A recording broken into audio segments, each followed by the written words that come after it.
Okay. Right. So yesterday, in the yesterday class, we told, right? Here I told, right?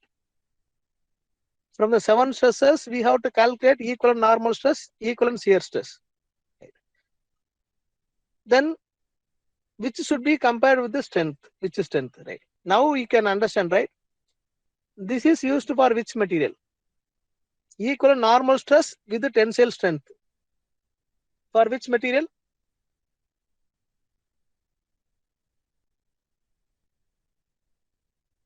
Equivalent normal stress. Internally developed equivalent normal stress is compared with the tensile, brittle material, right? Equivalent shear stress, internally transformed equivalent shear stress is compared with the shear strength. For which material? Ductile material. Okay, right.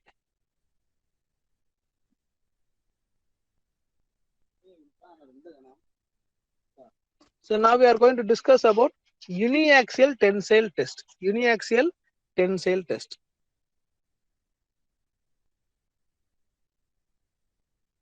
Right. So before going to uniaxial tension test, see the first name is uniaxial. Uniaxial. Right. So uniaxial means it is a 1D, right? So we'll discuss about keywords. 1D keyword, one dimension keyword. Right. Uniaxial. Uniaxial.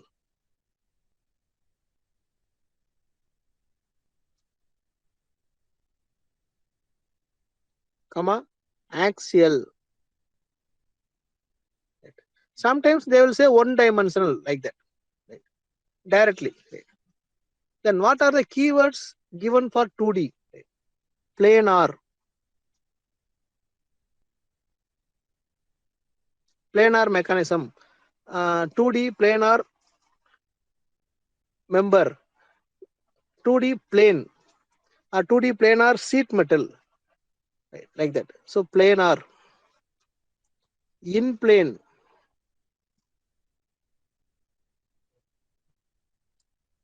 Thin cell.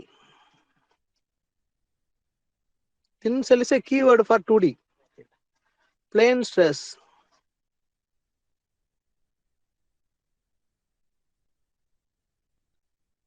Plane strain.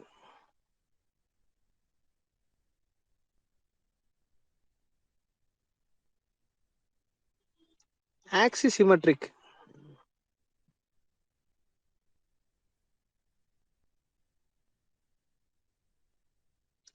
So these are other keywords for 2D. Right.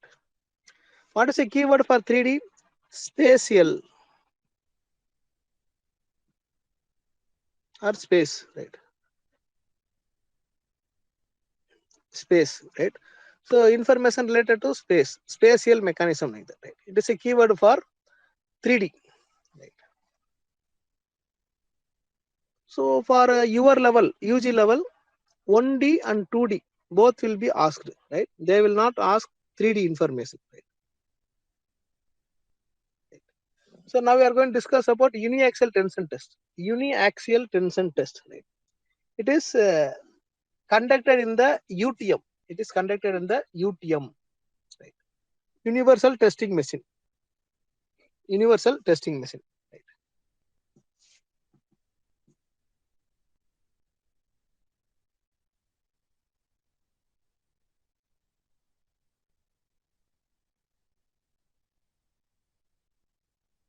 Right. Universal testing machine. Right. See, this is upper jaw, intermediate jaw, lower jaw. Right. Which is moving out of the three? Which is moving? Intermediate is moving up and down. Intermediate is moving up and down. Right. So if you want to conduct tensile test, you have to keep your specimen here. Right. Specimen. Right. Because it will move down right? The specimen will be loaded axially in the tensile direction, right? The upper jaw will not move. It will not move, right? Suppose you want to conduct compression test on the brick, right? You have to keep the brick here. It will move down, right? This lower jaw will not move, right? So automatically specimen will be compressed, right? So out of the three jaws, right, only middle jaw will move, upper jaw and lower jaw will not move, right? So we are going to conduct static test. Right? But statically, we cannot increase the load. By moving the intermediate jaw, right? We can increase the load, right? By moving the jaw. Right? Moving means static or dynamic. Moving means the specimen top end is fixed, another end is moving, slightly moving. It means static or dynamic. Dynamic. It is a dynamic one, right? But I want static result. What to do, right? So internationally, the scientists are decided such that if you are doing the test by 2 mm per minute, see the displacement is 2 mm per minute. The test is called as quasi-static test. Quasi-static means almost static. Not exactly, it is almost static. Right? You will write the information. Quasi-static.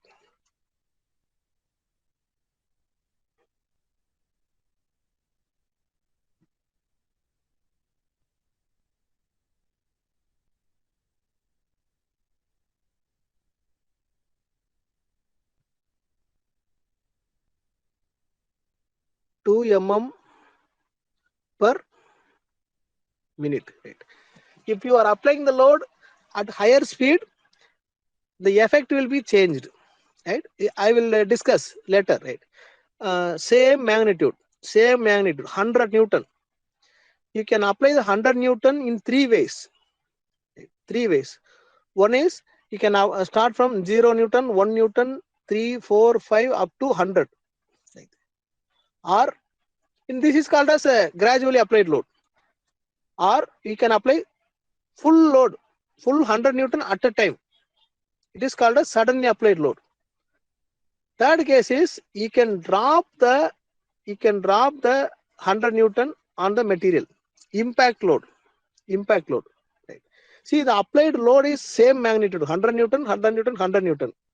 The way in which you are applying the load is causing different effects. This is gradually applied load, suddenly applied load, impact load, right? So we will discuss all the three separately. Today itself, if possible, we'll discuss, right? You have to understand, right? So that is why speed is important. Right? Speed is important, right? In the diagram, you can see, right? This is the moving jaw, top and bottom, both are not moving, right? For the compression test, where you have to keep the specimen between bottom and the moving jaw, right? For the tension test, where you have to keep the specimen between upper jaw and the middle jaw. Okay, right. Now, from the uniaxial tension test, we are drawing one graph, right? We are drawing one graph. What is the name of the graph? What are the parameters are plotted? In the x-axis and y-axis? Stress and strain. Very good. Stress and strain. Now the question is, which is applied, which is measured? Means which is input, which is output.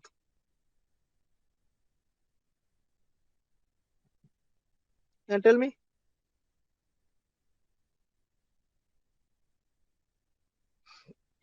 Stress input, strain output. Yes. Stress input, strain output. That is wrong. Right. Actually, in our UTM, we can apply the strain only. We can have the control on the displacement only, not on the force. Right. Our UTMs are displacement controlled UTMs. Okay, our UTMs are displacement controlled UTMs. For example, you want to apply 3.05 mm elongation, means you can apply. You can have the control, right? But in the opposite side, sir, I want to apply 173.25 Newton, sir, means you cannot apply because you don't have the control on the force, right? See, our UTMs are displacement controlled machines. Right? Very important information. Our UTMs are displacement controlled machines.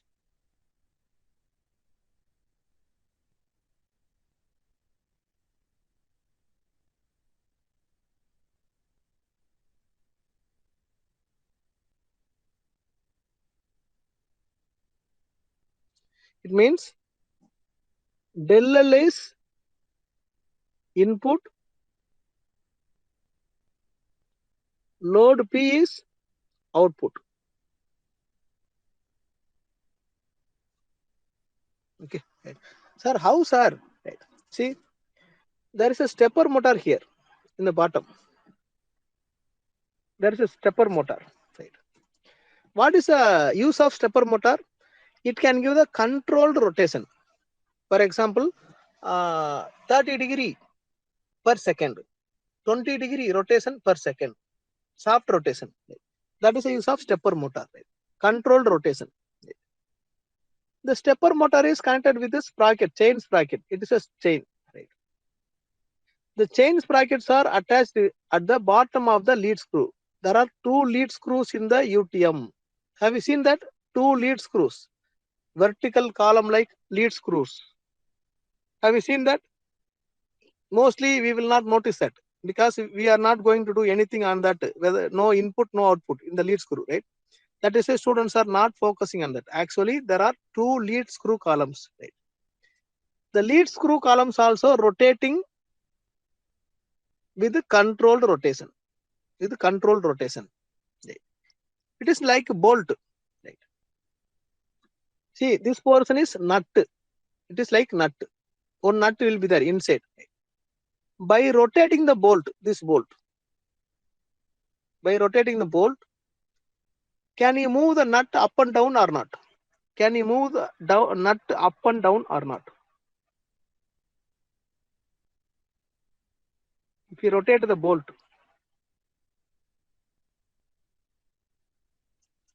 Yes. nut will be moving. Yes, it will move. It will move up and down, right? So the motion path is right. First stepper motor. Stepper motor.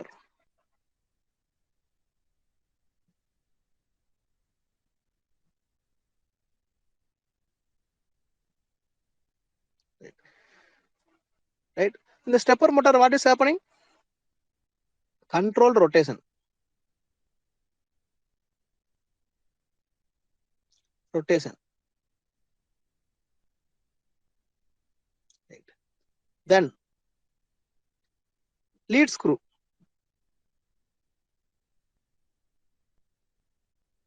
Lead screw column. 2 columns, right? Right. What is happening there? In the lead screw column also controlled rotation. Controlled rotation. You can change the speed accurately. You have the control. Right. Then moving jaw. Moving jaw. Moving jaw is nothing but nut, right?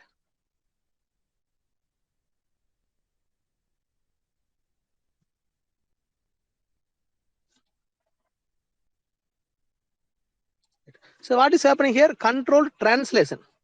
Controlled translation or displacement. Controlled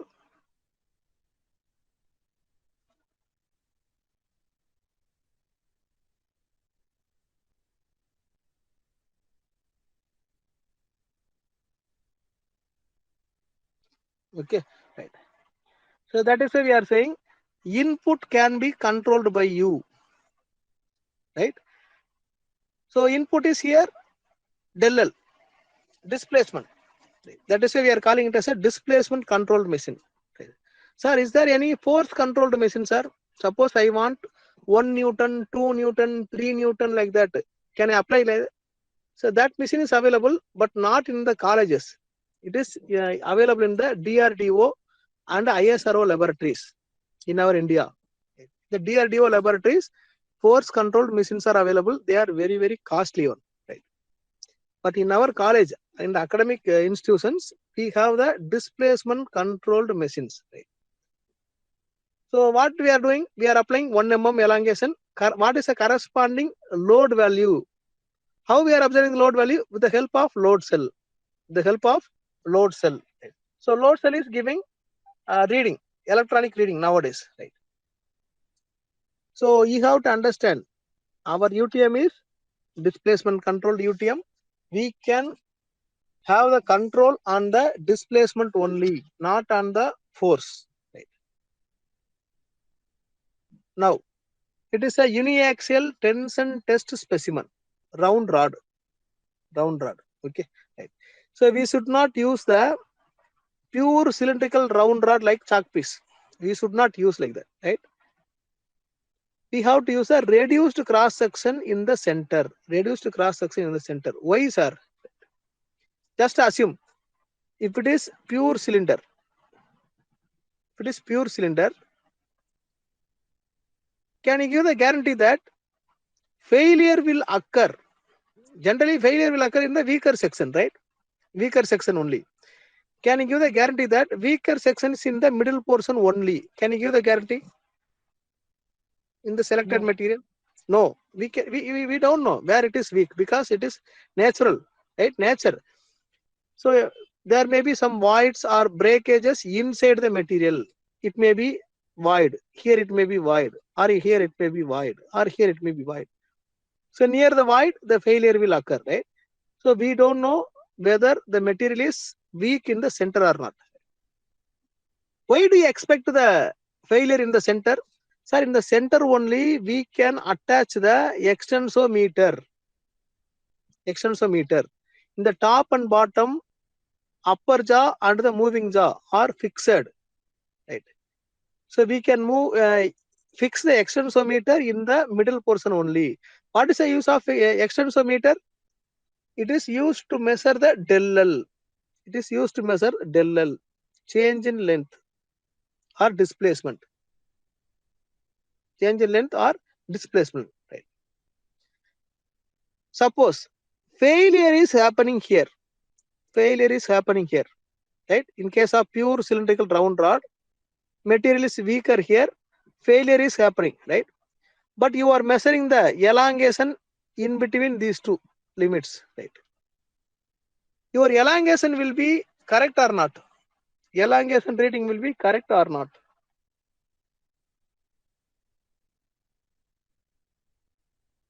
Failure is occurring here. You are measuring the displacement del L here. Your reading will be correct or not? Wrong. Not correct. Wrong. Sometimes it will show zero del L, right? Because failure is not happening in our zone. Failure is happening in the some other zone, right? So what to do? We have to measure the del L in the failure zone only. For that purpose, purposely we are weakening the center portion. Then only failure will occur in the center. Then only our del L will be original reading. This is the plan. Okay, right. Sir, how can we weaken the material, sir? How can we make it weak? Right? By reducing the cross section. By reducing the cross section. So original cross section is bigger one. This is the original cross section. Right? In the center portion, the diameter is reduced by grinding. Right? So purposely in the middle portion,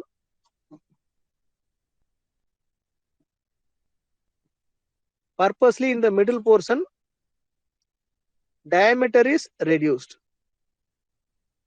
Purposely in the middle portion, diameter is reduced, right? Why? In order to weaken. Right? weaken the material, then only failure will occur. Our del L reading will be correct. Right? According to ASTM, the full length is 300 mm. Right? Then this gauge length is 200 mm. Reduced cross section length is 200 mm. Right? The extensometer gap is 50 mm. 50 mm. Right? What is the formula for strain? What is the formula for strain? Delta L by L.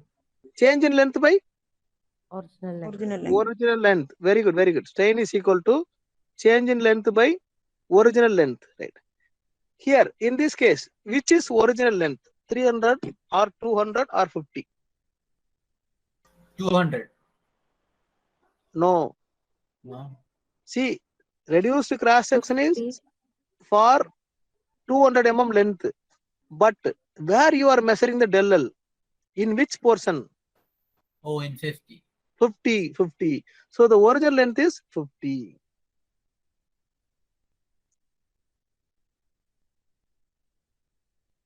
So the original length depends upon the extensometer span. Okay.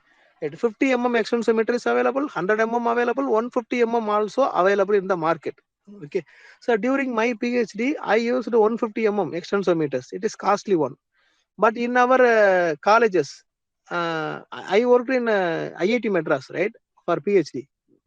But in your colleges and all, 50 mm, 50 mm extensometers are available because it is a cheaper one. It is affordable by the students. Suppose if there is a failure, there is a mistaken, right, done by students, immediately you can replace it by 5,000. Right? Right. The name of the specimen is dog bone specimen. Dog bone specimen.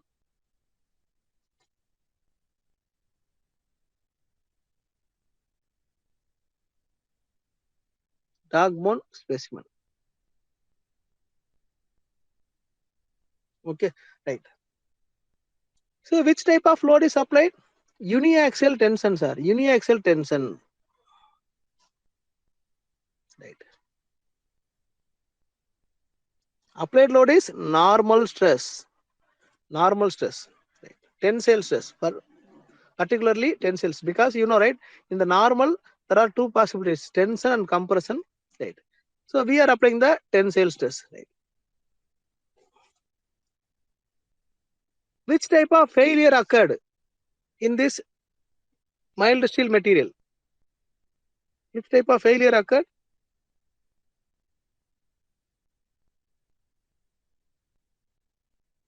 Shear. Shear failure. Very good, very good. Shear failure.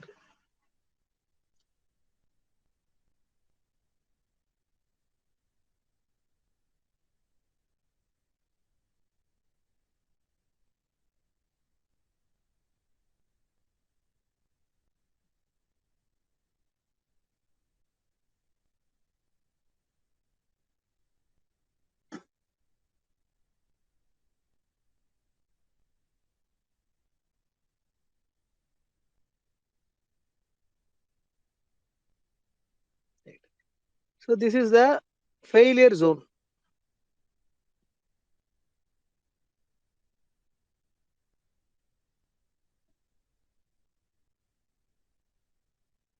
Failure zone.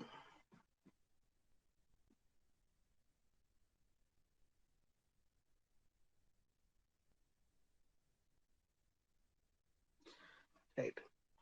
Type of failure is shear failure. Type of failure is shear failure. Shear failure.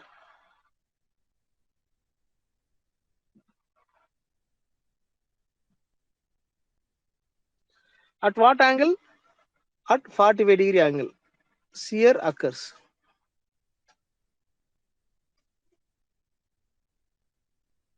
At 45-degree, shear internally transformed maximum shear stress is equal to strength.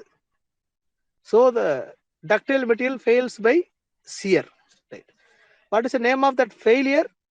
Cup and cone fracture. Cup and cone fracture. right? So this is about uniaxial tensile test, specimen, and failure, right? So already in the stress strength comparison, we told how many strengths are available. How many strengths are available? 2. Two. What are the two? Tensile Shear shape. and norm. Normal strength and shear strength. Okay, very good. Normal strength and shear strength. Now you can see the slide. Normal strength and shear strength. In order to find the normal strength, we are conducting uniaxial tension test. In order to find the shear strength, we are conducting double shear test. Okay, right. So it happens in the earlier days. Later on, after the development of theories of failure, right, they gave the idea. That see, you have to conduct the uniaxial tension test. From that, you have to find the tensile strength. After that, we will give the idea such that from the tensile strength, we can calculate the shear strength. So what? We need not conduct the double shear test. Separately. So from the tensile, if you know the tensile strength, with the help of theories of failure, you can calculate shear strength. For example, Tresca theory. Already we discussed, right? Tresca theory, Guest theory, both are same. Tau max theory. Right? So according to Tau max theory, see, what is the specialty of Tau max theory? Tell me. What is the two specialties I told? What is the specialty? Two specialties of Tau max theory. Suitable for ductile material and safest. Very good. Super. Excellent. Right? So two specialties. Right? Safest theory in the world is suitable for ductile material. Okay.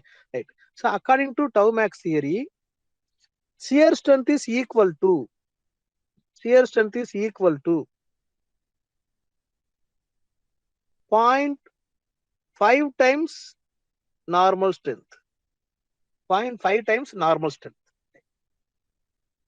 One more theory of failure is that latest theory of failure, very famous theory of failure, von Mises. Did you heard about the word von Mises? Von Mises. Yes or no? No. No. Oh, no. Von Mises, very famous theory of failure in the industries throughout the world. Von Mises. See?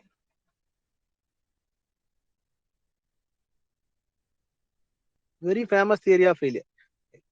So when I was working in the GE, General Electric, from the 9 a.m. to evening 9 p.m. or 10 p.m. Okay, right. It depends upon the leaving time. Within a day, minimum 20 to 30 times we will use this word. Von Mises. Okay, that much famous theory of failure. So according to von Mises theory of failure, shear strength is equal to 0.577 times normal strength. Okay, right. According to von Mises theory of failure. Right. See, I am giving advanced information only about theory of failure. I will teach the theory of failure separately. In that time, you should not get shock. You should not feel new information, right? By the time you have to feel that, say, already I know few information, sir, about theory of failure. What is theory of failure? Stress versus strength comparison, sir. How many theories of failure we are going to study? 5 theories of failure, sir. Maximum normal stress theory, maximum shear stress theory, then maximum normal strain theory, third theory. Fourth one is total strain energy theory. Fifth one is von Mises theory, sir. 5 theories, sir. Right. What about the Rankine theory? Maximum principal stress theory, sir. It is suitable for brittle materials, sir. I know, sir. Right. Sigma 1 is compared with the tensile strength, sir. Very simple, sir. Right. What about Tau max theory? So it is guest theory or Tresca theory, sir. It is suitable for ductile material. It is the safest theory in the world, sir. Super. Right. So two theories already studied, sir. One more information. Von Mises stress also, we heard the name, sir. Hereafter, you should not say no. Von Mises means, yes, sir, I heard about that. What is a special? Very famous theory in the industry. Suitable for ductile material. Suitable for ductile material. Accurate theory in the world. Accurate theory in the world. That is a specialty of Von Mises. Right. So these are the special informations given in advance. Okay. Right. So instead of conducting two tests, one test is enough. Uniaxial tension test is enough. We need not conduct the double shear test. Why? How to get the shear strength? With the help of theory of failure, we can calculate the shear strength with the help of tensile strength. Okay. Right. Relationships are given by the theories of failure. What is the relation? Shear strength is equal to 0.5 times normal strength according to tau max theory, Tresca theory. Right. Shear strength is equal to 0.577 times normal strength according to Von Mises theory. Okay. Right. So these are advanced information. Now, actually, in the uniaxial tension test, we are not getting stress strain curve. We are getting load versus displacement curve only. Load versus displacement curve. Which is applied? Del L is applied. Which is measured? Load is measured. Okay. Right. So we will not take the reading for full stress strain curve. Actually, full stress strain curve will be like this, right? We will not do that. We will take 5 readings in the initial stages, right? Immediately we will remove the extensometer safely, right? Then we will watch till failure, till fracture. Okay, right. So with the help of initial readings, 5 readings, we can draw only straight line portion only straight line portion, not the full stress strain curve. If you want full stress strain curve, we have to go for optical or video informations. With the help of that, we can draw the full stress strain curve. Okay, in our laboratory, we cannot draw the full stress strain curve, right? We can draw the initial portion. See, this portion only we can do in our college. Okay, right. You have to understand that, right? It is our load versus displacement, linear, exact straight line, right? So we are doing the test on 5 specimens. 5 specimens. One is 10 mm diameter, another one is 20 mm, 30 mm, 40, 50 mm diameters. Okay, right. See here, 5, right.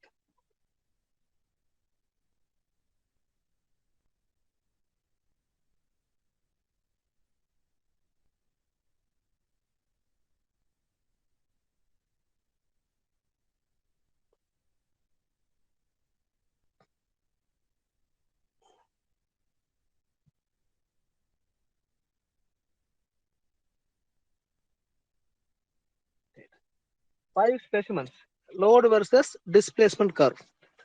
Unfortunately, our students did not mark the curve.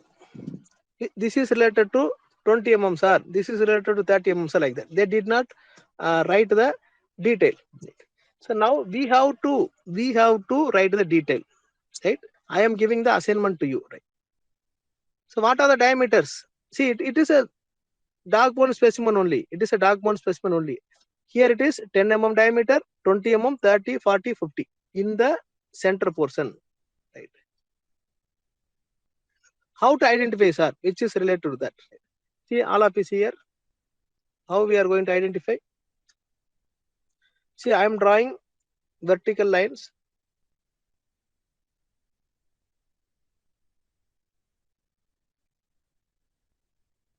Two vertical lines.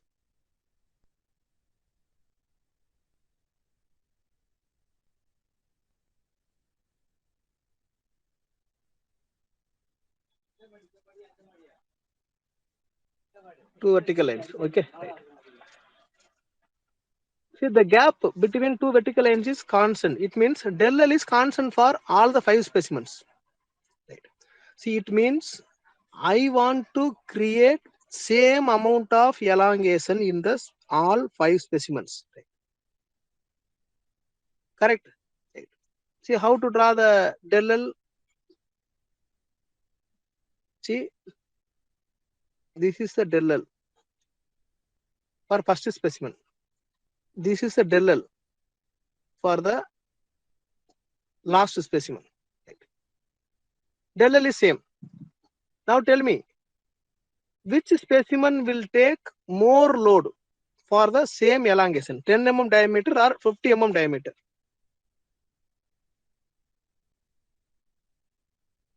50 mm. 50 mm, 50 mm. See, 50 mm diameter. So load is in y direction. This is dy. This is dy, right? So 50 mm diameter is taking more load.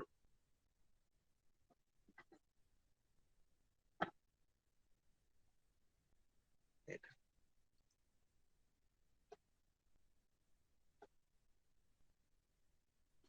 It is del L. Similarly, it is del P. It is del L. Right.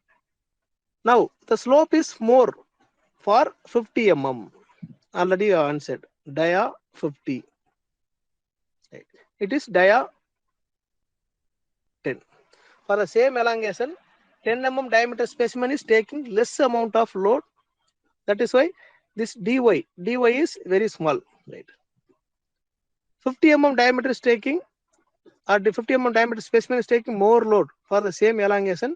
So that is why dy portion is high, very high. Right. So now we can write the remaining information. Dia 20, dia 30, dia 40. Okay. Let us assume that we are conducting the full test till failure. Right. Stress at failure means what? Strength. Stress at failure is nothing but strength. Right. Now, you have conducted 5 diameter specimens. Right. You know the 5 strength values. All are different values. You see, this is the strength value for the first specimen. Strength value, strength value, strength value, strength value. Failure value. Okay, failure value. One nearby industrial person is coming to our college. He is asking that, sir, students, we are going to manufacture a rod, uniaxial rod of 35 mm diameter. 35 mm diameter. Can you give me the failure load? This is the question or request from the industrial person. They will give money for us, money for the students. For example, 20,000 they are going to give. Now the question to you is, can you give the failure load for the 35 mm diameter immediately or not? The reading is available in your hand or not? No. No, we don't have. Very good, very good. We don't have. We can say that, sir, we have the reading for 10 mm, 20, 30, 40, 50 mm diameter. If you give me the time, we can conduct the test for 30 mm diameter, we can give the reading, sir. But right now, we don't have the reading, sir. Another person is coming in the next day. He is saying that we want the failure load for 75 mm diameter. Can we give the reading? No. No, we cannot give, because we have the reading up to 10, 20, 30, 40, 50 only, not for other diameters. Right? So our HOD is asking us, see, you students are working hard, you are doing the test, but you are not able to give the answer to the industrial people. It is not good. Right? So think over it in such a way that we have to answer the industrial people. Right? So we are all working together. Right? Now, the load is standardized. Load is standardized by sigma is equal to P by A. Unit cross section. It means for 1 mm cross section, what is the load? Right. Then Del L is standardized by strain is equal to del L by original length. See, in the first batch, right? In the first batch, students, they have taken 5 readings. 5 readings like that. See the 5 readings. First reading, 0, 0. Second reading, third reading, fourth reading, fifth reading. Similarly, all the 5 batches are taking 5 readings, each 5 readings, totally 25 readings. So after standardization, we are plotting all the 25 readings, right? They are all become single curve. Single curve. Single curve for dia 10, 20, 30, 40, 50 mm. Right. Now, the industry people are coming. Right. They are asking, I want the failure value for 35 mm diameter. Now, can you give it or not?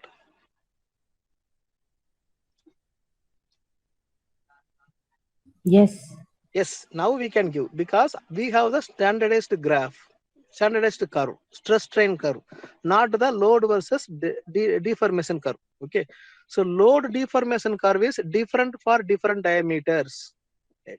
Stress strain curve is single graph for different diameters. It is a standardized one. Okay, right. So we have to understand this.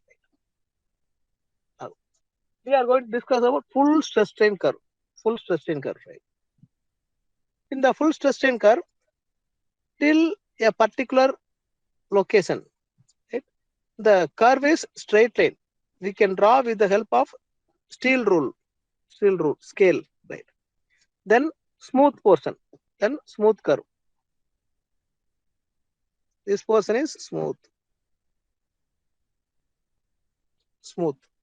right? It is not a straight line. It is not a straight line. It is a smooth curve, right? Then again, it is also smooth, right?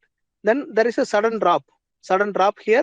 Again, load is increased and decreasing, right? Now we will discuss one by one. What is the name of this first point? First point.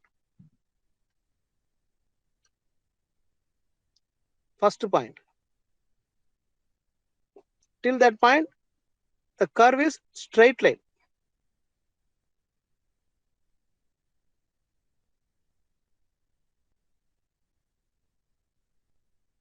Curve is straight line. It is not elastic limit. It is proportional limit. It is proportional limit. Very, very, very important point.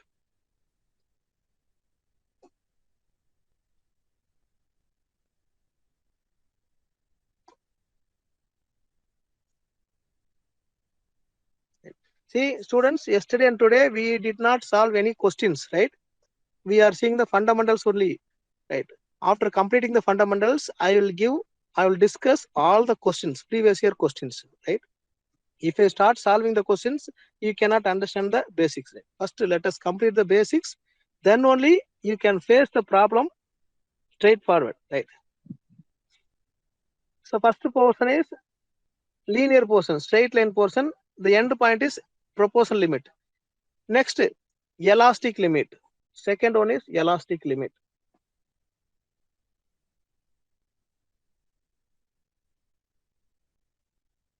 Elastic limit.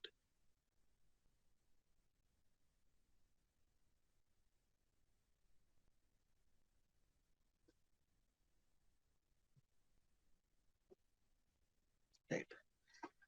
Then next one is upper yield point.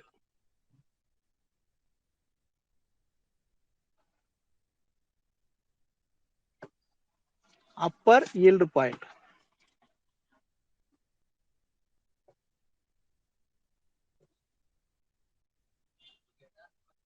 Upper yield point.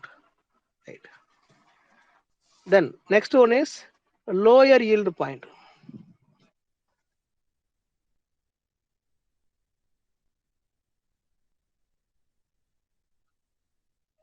Lower yield point.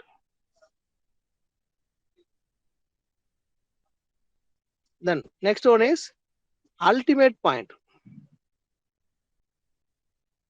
Ultimate point.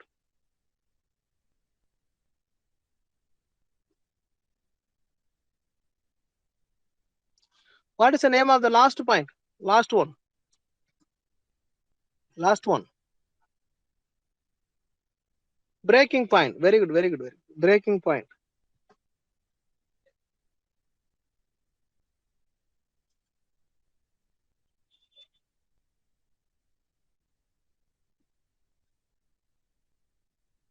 Breaking point. Okay, right. So these are all the special points, right?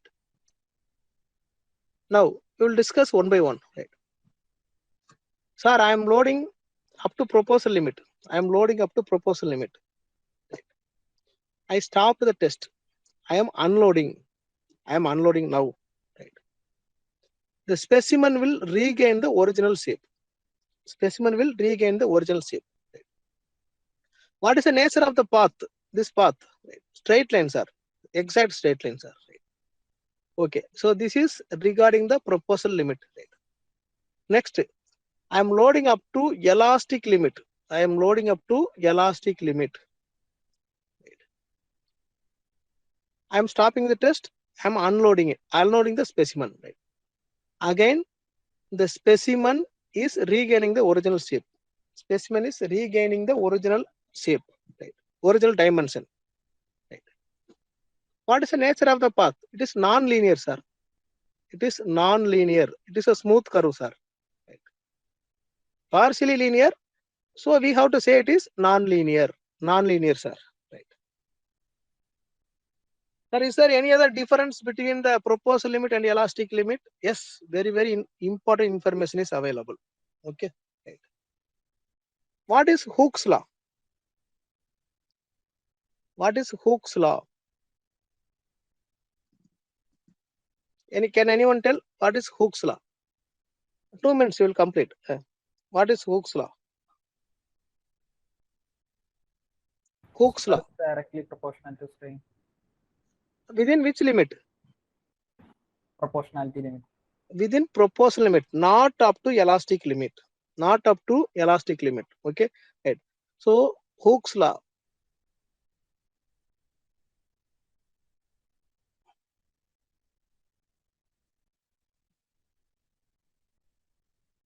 Is within the proposal limit.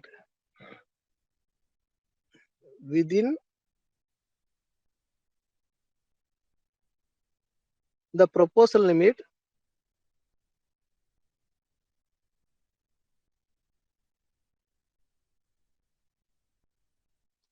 stress is directly proportional to strain. Right. What is the proportionality constant? Young's modulus. Young's modulus. Young's modulus. Very good. Young's modulus. Right. So now just rearranging the term or rewriting like sigma by epsilon is equal to E.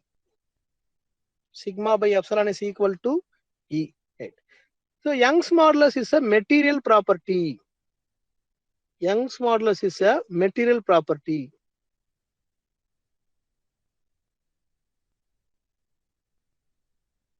It is a material property. Material property. So what you are trying to say, sir? Material property means it is constant.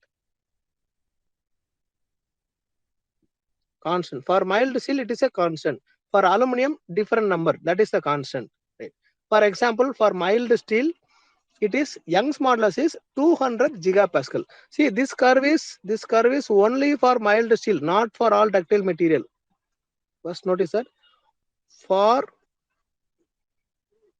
mild steel only, not for all ductile materials. Okay, right. So for mild steel, 200 gigapascal is the Young's modulus. Right. Now we are saying that it is constant. Right. See this portion, left side portion, sigma by epsilon.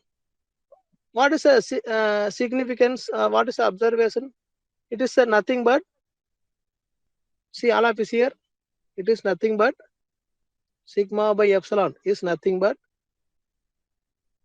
Now tell me, you can tell me. Sigma by epsilon is nothing but Slope. very good, very good. Slope.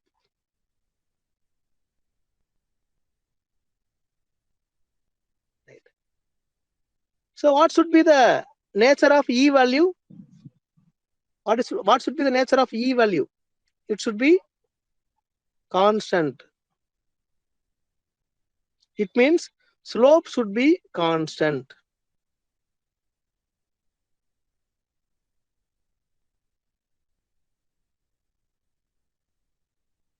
Constant. Now tell me, till what value, till what limit slope will be constant? Proportional limit. Very good, very good. Till straight line portion only slope will be constant. If you go beyond the proposed limit, here one slope, here another slope, here another slope. Okay, it is a non-linear portion. At every point, slope will change. Now tell me, Young's modulus is valid up to which limit? Proportional limit. Proposed limit. Hooke's law is valid up to which limit? Proportional. Proposed limit only, right? So now we are going to give the information between proposed limit and the elastic limit. Okay. Right. So what is the specialty of proposed limit? First point, specimen regains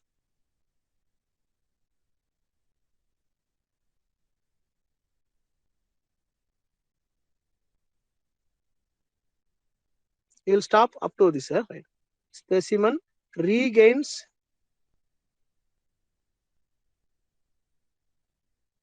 the original dimension.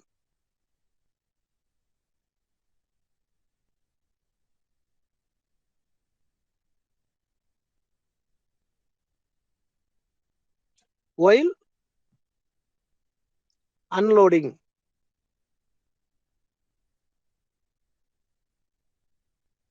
Right. The same is valid. Same information is valid for elastic limit also. Elastic limit also. Right. Then second point, stress strain curve is linear.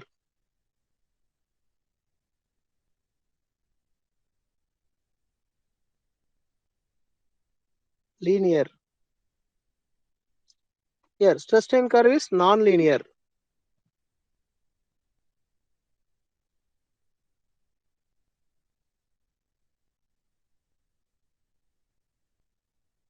Non-linear.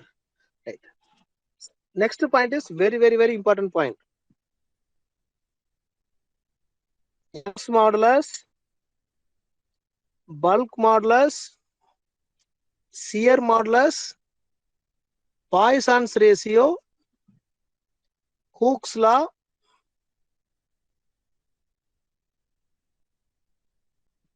strain energy,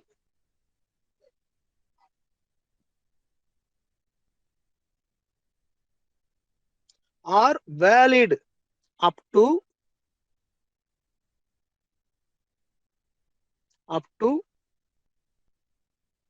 proposal limit only.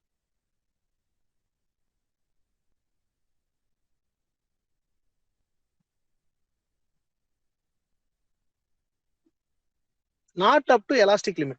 So Hooke's law is valid up to proposal limit only. Not only Hooke's law, Young's modulus, bulk modulus, shear modulus, Poisson's ratio, strain energy, Hooke's law, all are valid up to proposal limit only. Right. Then extra information, actually it is not required for you in the UG level. So, but just to understand, between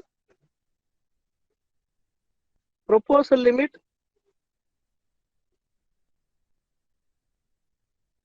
and elastic limit,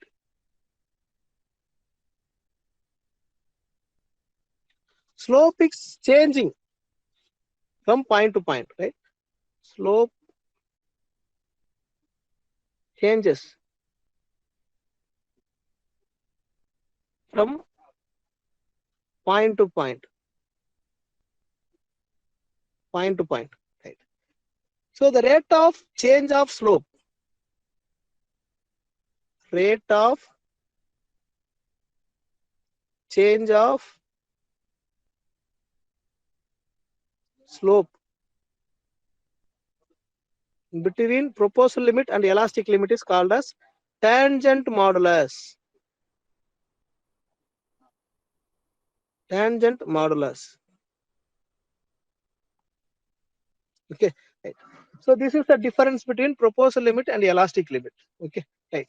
Now, final question to you. All the calculations. See, without Young's modulus and Poisson's ratio, you cannot do anything. Right. All the calculations related to strength of material are valid up to which limit? Proportional. Proportional limit. Right. Very good. Correct answer. Second question. Even though all the calculations are valid up to proposal limit, practically we can load the specimen up to which limit? Practically in the field. Elastic limit. Elastic limit. Up to elastic limit. Okay, right. Up to elastic limit. Okay, so we'll stop here. So with the final question. Now here, which is a failure point? Tell me one idea.